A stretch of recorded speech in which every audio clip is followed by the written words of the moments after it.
अस्सलाम वालेकुम रहमतुल्लाहि व बरकातुहू। प्यारे बच्चों, आज की उर्दू की ऑनलाइन क्लास में आपका वेलकम है। और लास्ट टाइम हमने लेसन नंबर 6 की रीडिंग की थी। मुझे पूरी उम्मीद है सभी बच्चों ने कई बार इस लेसन को, इस सबक को पढ़ लिया होगा, क्योंकि इसमें काफ़ी सारे डिफ़िकल्ट वर्ड्स आए हैं जो आपको प्रैक्टिस करने की ज़रूरत है। चलिए शुरू करते हैं। आज हम लेसन नंबर 6 यानी सबक नंबर 6 का बुक वर्क। सबसे पहला आपका क्वेश्चन नंबर 1 मानी याद कीजिए। ये अल्फाज मानी हम कॉपी में कंप्लीट कर लेंगे इंशाल्लाह। उसके बाद में नंबर 2 पर है सवाल जवाब। ये हमारा कॉपी वर्क है, तो इसे हम कॉपी में कंप्लीट करेंगे। देखते हैं अपना बुक वर्क।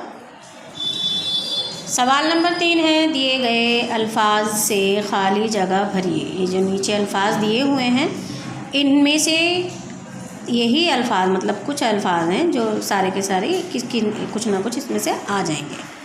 ठीक है, तो इनमें से ही हमें फिल करना है। चींटी और झींगर में गहरी डैश थी। क्या थी? इसमें से क्या कौन सा अल्फाज आना चाहिए? अनाज, नौबत। गहरी अनाज थी, या गहरी नौबत थी, या गहरी कद्र थी, या गहरी दोस्ती थी। तो देखिए, ये हमारा जो अल्फाज है वो सही बैठ रहा है, तो इसका मतलब यही आएगा कि गहरी दोस्ती थी। दोस्ती ही गहरी होती है, गहरी दोस्ती थी। लिखते हुए मैं आपको वीडियो बनाती हूँ ताकि आप लिखते हुए मुझे देखें और आपको पता चले कि कौन सा अल्फाज जो है वो आपको किस तरह से बनाना। नंबर 2 चींटी ने रोज़ाना डैश इकट्ठा करना शुरू कर लिया। क्या इकट्ठा करना शुरू कर दिया? जाहिर सी बात है, अनाज। यहाँ आ जाएगा अनाज। अनाज इकट्ठा करना शुरू कर दिया। नंबर 3 जो वक्त की डैश करता है वो कभी नहीं पछताता। तो इसमें कौन सा आना चाहिए? इसमें आना चाहिए कद्र। जो वक्त की कद्र करता है वो कभी नहीं पछताता। नंबर 4 है चींटी घर में बैठी डैश के साथ अनाज खा रही थी। कैसे कैसे अनाज खा रही थी? वो खा रही थी बेफिक्री के साथ। बेफिक्री के साथ अनाज खा रही थी। ठीक है, आगे देखें। नंबर 5 झींगर के पास खुराक ना होने की वजह से भूखों मरने की डैश आ गई। क्या आ गई? नौबत। क्योंकि ये सारे अल्फाज हम भर चुके हैं, नौबत ही बचा हुआ है, तो वही हमारा यहाँ पर आ जाएगा, नौबत। आपको ध्यान से लिखना है कि कौन सा लफ्ज़ हमें किस तरीके से दिखाया गया है, कैसे मैंने लिखा है, तो उसी तरीके से आपको लिखना है, बहुत ही ज़्यादा ध्यान से। नंबर 4 है जुमले बनाइए। अब देखिए, यहाँ हमें जगह कम दी हुई है जिसके हम यहाँ पर जुमले नहीं बना सकते हैं, तो इंशाल्लाह इसे हम कॉपी में कंप्लीट कर लेंगे इस क्वेश्चन को भी। तो नंबर 5 देखते हैं।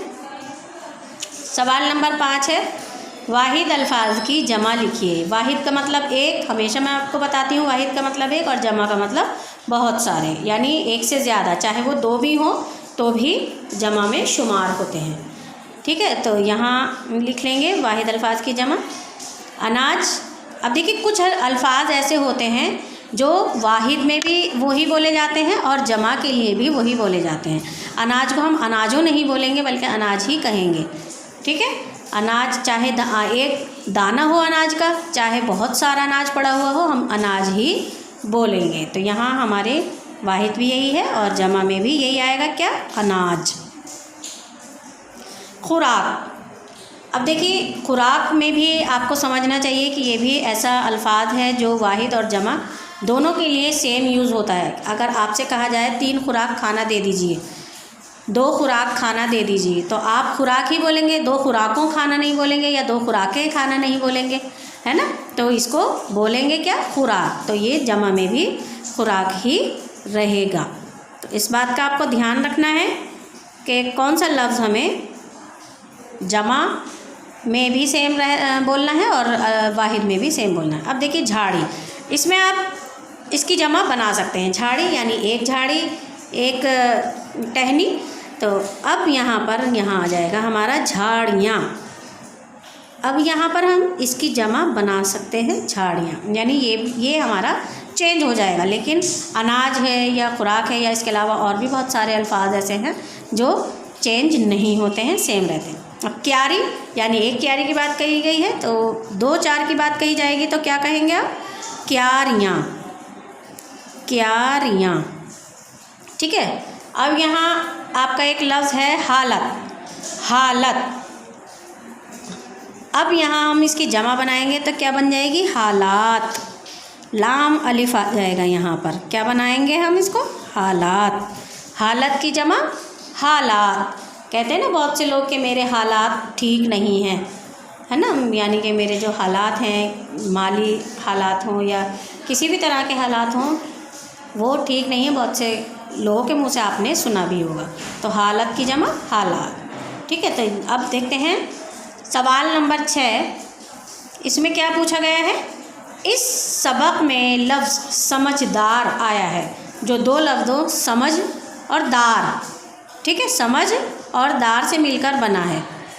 आप भी दार लगाकर 8 अल्फाज लिखिए। यहाँ 8 आपको ब्लैंक नज़र आ रहे हैं, हमें भी इसी तरह से दार लगाकर 8 अल्फाज बनाने हैं। जैसे आप कह सकते हैं हवलदार, हवलदार भी तो होता है ना, दार लगाएंगे।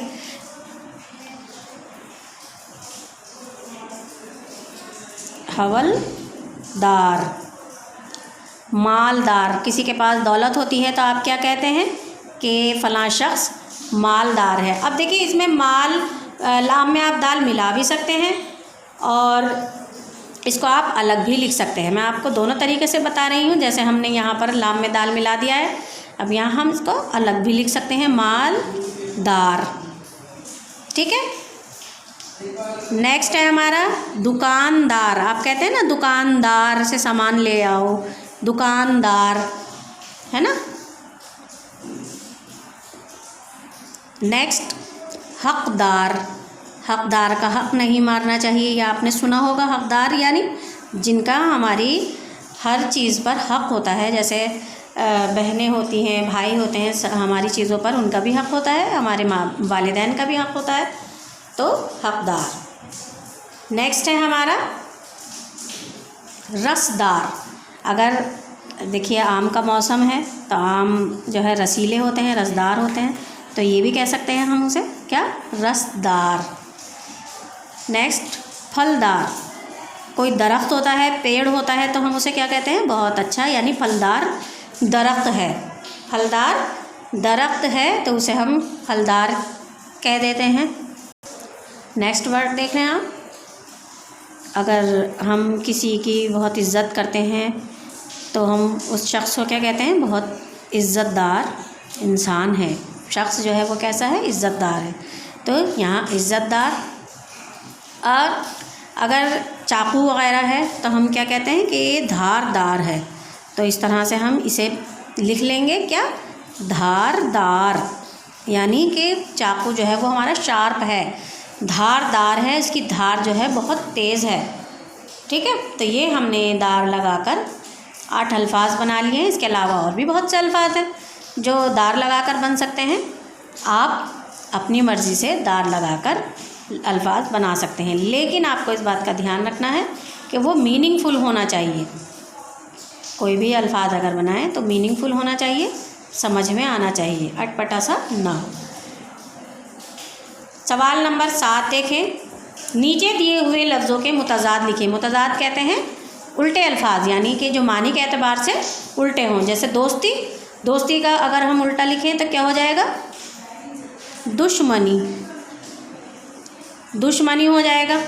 गर्मी, गर्मी का उल्टा हो जाएगा सर्दी।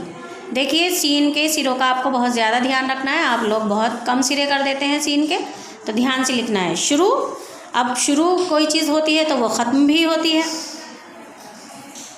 शुरू ख़त्म। सुबह शाम, ठीक है, सुबह शाम। आराम, अगर आराम कर रहे हैं तो उसका उल्टा क्या हो जाएगा? काम, यानी कि हम काम कर रहे हैं, आराम नहीं कर रहे हैं। रहम, रहम का उल्टा हो जाएगा जुल्म। जो जालिम होते हैं, जुल्म करते हैं, उन्हें जालिम कहते हैं, जुल्म करने वाले को। सुख, सुख का उल्टा हो जाएगा दुख, दुख। और समझदार, समझदार का अगर हम अपोजिट लिखें तो क्या आ जाना चाहिए? समझदार जो होता है होशियार होता है, और समझदार को हम बेवकूफ़ तो नहीं कह सकते, तो इसको हम क्या कह सकते हैं? ना समझ कह सकते हैं। जिसको समझ नहीं होती, जिसको समझ होती है उसे कहेंगे समझदार यानी कि होशियार। और अगर इसका हम उल्टा लिखें तो हो जाएगा ना समझ, यानी कि जिसको समझ नहीं है अभी वो हमारी बात समझ नहीं सकता। तो ये हो गया हमारा ना समझ। तो आपने देखा किस तरह से हमने अल्फाज के मुतज़ाद लिखे हैं, और बहुत ध्यान से बहुत समझकर हमें लिखने की ज़रूरत है। चलिए हम देखते हैं क्वेश्चन नंबर 8। क्वेश्चन नंबर 8 में यानी सवाल नंबर 8 में हमसे कहा गया है कि नीचे दी हुई हर तस्वीर पर 2-2 जुमले लिखिए। जो नीचे तस्वीरें दी हुई हैं इन पर आपको 2-2 जुमले लिखने हैं हर तस्वीर पर। ये क्या आपको नज़र आ रहा है? झींगर है, इस पर आप 2 जुमले लिख सकते हैं। ये चींटी है, इस पर 2 जुमले लिख सकते हैं। ये अनाज है, इस पर 2 जुमले लिख सकते हैं। तो इंशाल्लाह हम इसे नेक्स्ट वीडियो में अपनी कंप्लीट करेंगे, सवाल नंबर 8 और सवाल नंबर 9। इसे हम नेक्स्ट वीडियो में कंप्लीट करेंगे। तब तक के लिए अल्लाह हाफ़िज़, अस्सलाम वालेकुम।